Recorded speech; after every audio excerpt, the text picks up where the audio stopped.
Yesterday morning at 2:41 a.m. at General Eisenhower's headquarters, General Jodl, the representative of the German High Command, and of Grand Admiral Dönitz, the designated head of the German state, signed the act of unconditional surrender of all German land, sea, and air forces in Europe to the Allied Expeditionary Forces and simultaneously to the Soviet High Command.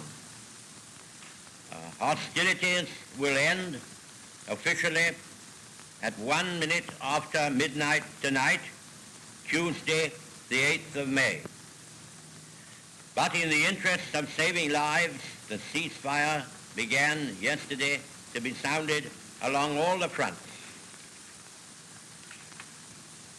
The German war is therefore at an end. We may allow ourselves a brief period of rejoicing.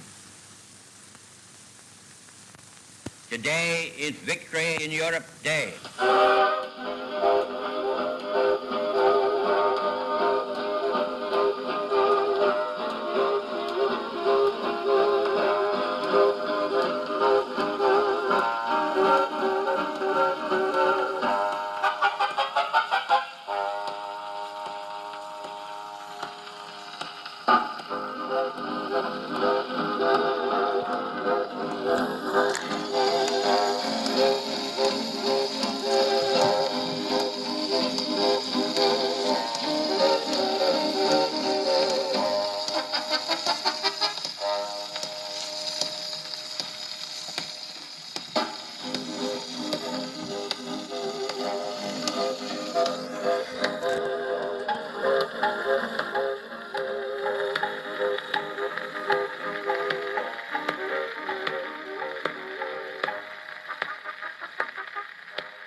Well, it's the 75th anniversary of VE Day, and we remember, don't we, the peace that we enjoy came at a great cost.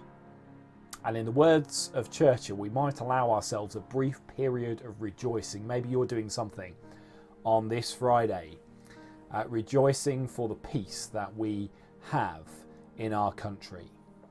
Well, the peace we have on earth sometimes does come at a great cost. The peace we have with God also came at a great cost. In Colossians 1, Jesus is described this way: "For God was pleased to have all his fullness dwell in him, and through him to reconcile to himself all things, whether things on earth or things in heaven, by making peace through his blood shed on the cross." Once you were alienated from God and were enemies in your minds because of your evil behaviour.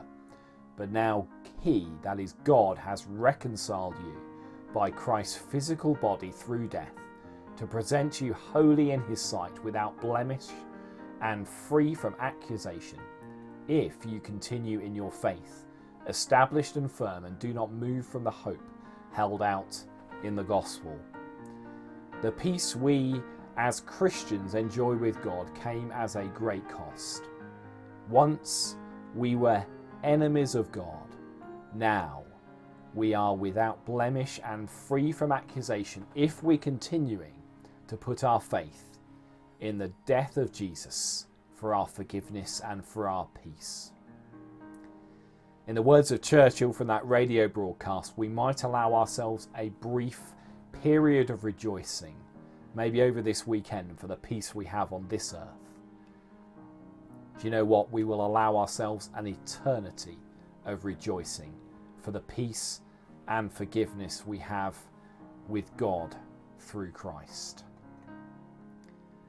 We can't meet together now as a church family in the same place, but we will meet again. I don't know where, and I don't know when, but I do know we'll meet again some sunny day. And until that day, remind yourself of the peace that we together enjoy with God through Christ. God bless.